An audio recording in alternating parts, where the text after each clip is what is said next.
We also had an orchestra where some of the musicians stood together, and one musician was so good that he had the instruments playing and he wrote the notes, so later on we had a band who played over the weekend.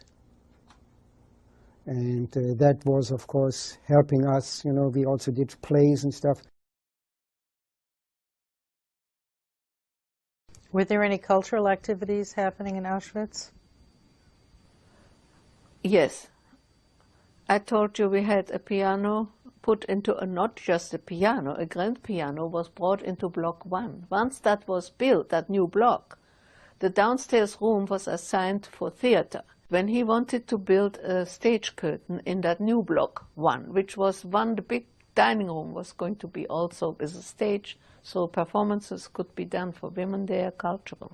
He said, for heaven's sake, isn't there anybody here who can help me sew on these curtain rings for the stage? I do it for you, he says. And I came forward and I helped him with the curtain stage, and that was wonderful because I had a man sitting across me for a change. And my roommate is in charge of work assignments, and if you happen to know music, what instruments do you play? I said, I learned piano, but not good enough for an orchestra. I can tell you that right now. And he said, well, then maybe you know the notes. I said, yes. He said, well, then I can use you, because we have to write it from the original music piece, what the director gets, to the instruments. And so from each instrument has only a short line on the whole paper. So I had to take it apart and write for each instrument from that what I had to do. That I had to even make the lines. We didn't have paper that was pre-printed for notes, nothing. So I spent the whole day there for a while until we were taken away from Auschwitz. But then she saw me work there. I had a big table where I could work and lay out all the paper, and it was very peaceful and relaxing. And Otto wanted to talk more to me. That is when I met that SS man at one time. That was the last job I did while I was in Auschwitz.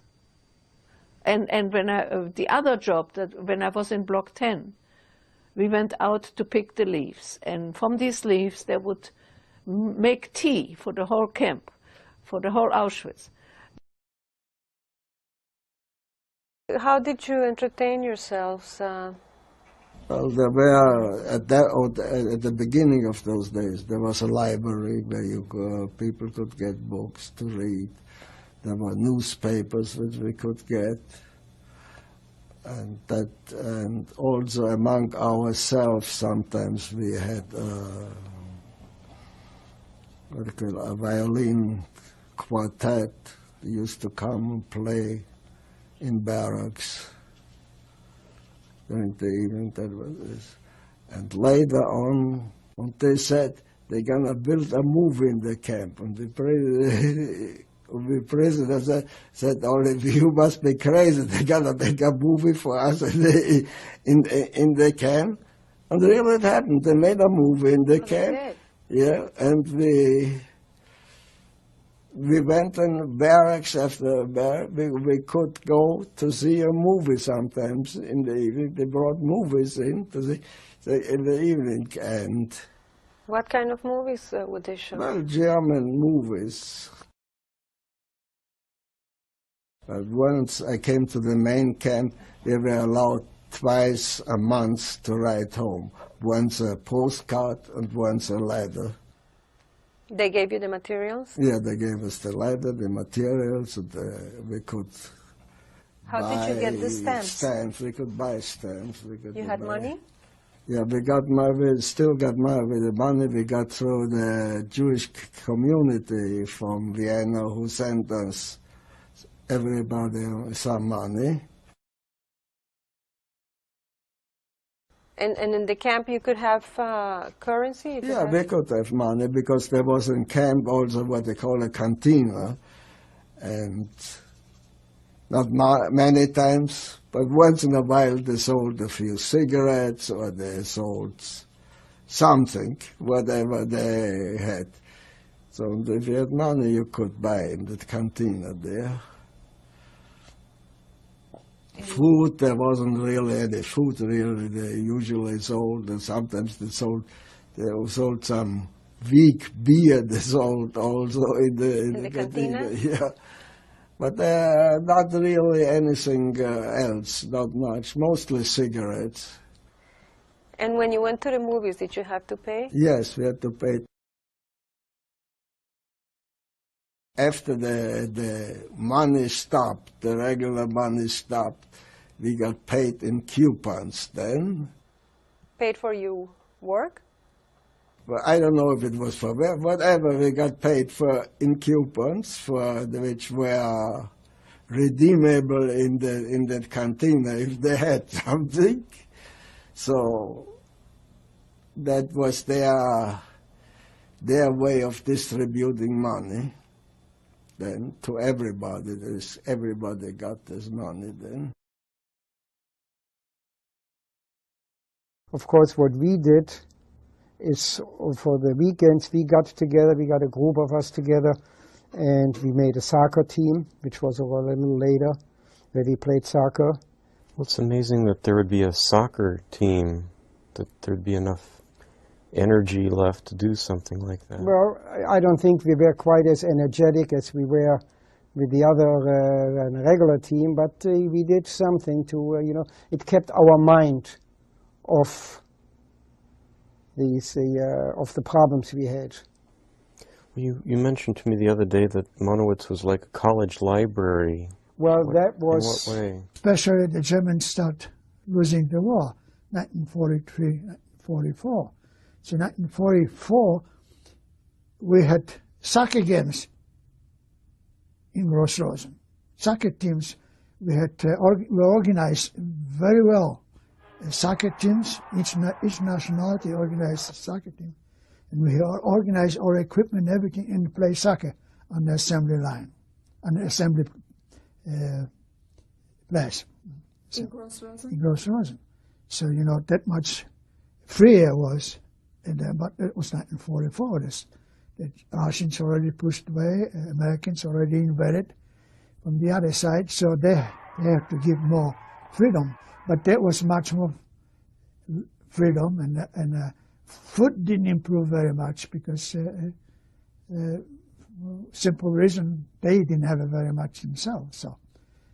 Did the civilians try to help you at all? Did they trade goods for things? It's as I say, that we have almost everything what we wanted for that soccer teams, from the civilians, from outside civilians. But that was strictly on the cover. The SS didn't know that. They knew it, but they didn't do much about it because they knew the war was almost over. So they didn't. They even played soccer with us. That just to make the story funny, that whole incident funny. That one time the Polish team play against German teams, and one of this top enlisted SS men decided he wants to play for the Polish team. So we say, okay, you can play for us. And then the commandant, SS commandant, he was like a captain. He decided to want to play for the German team. So he went in the field. I think they were a little bit tipsy. How did you feel about that? And the funny part of it, we said, just let them play. They play almost by themselves. We just run around them. But that was one of this incident which stuck so funny in it. But that's happened. So, but it was 1944. So it's almost things came to a close. So is what you're saying then that the closer the end of the war came, pressure was let up rather than becoming more cruel or... In our camp, pressure, you did feel the pressure laid up.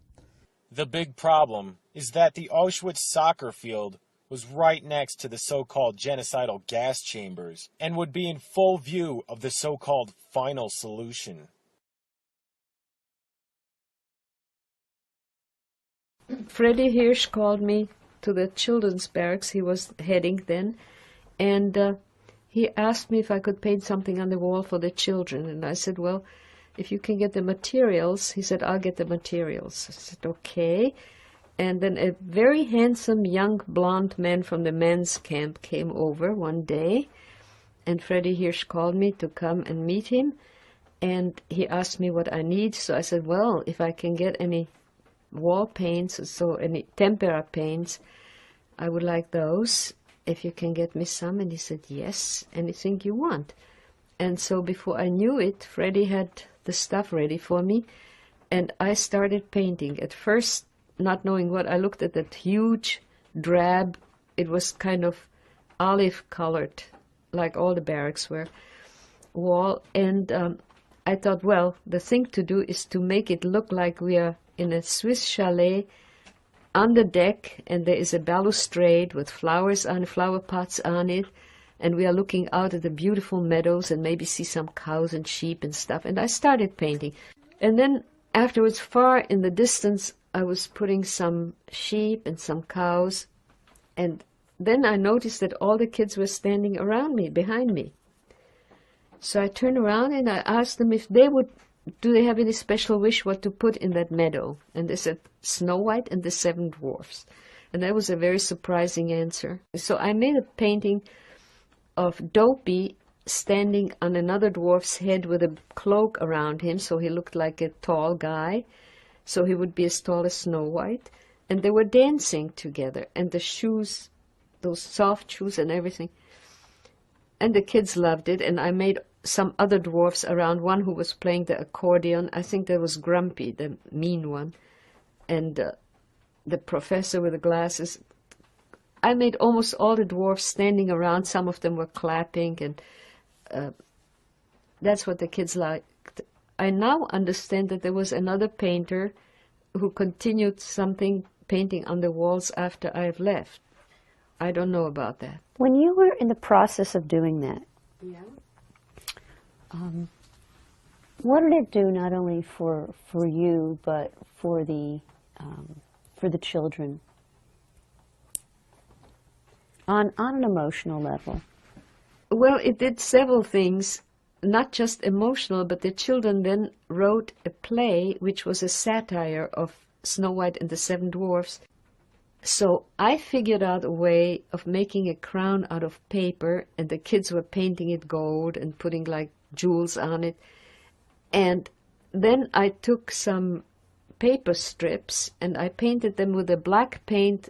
And I don't know about the costumes, what they made costumes out of, but the play was very successful because the little girl who was playing Snow White had an incredible voice, a gorgeous soprano, just like the one that you hear in the movie.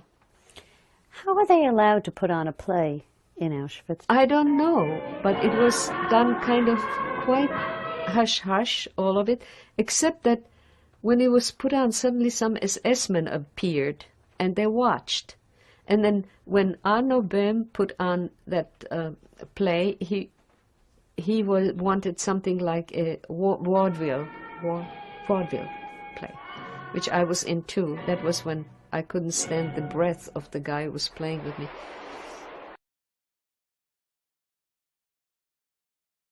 What was the process for the casting? I mean, how were people selected to be in this play or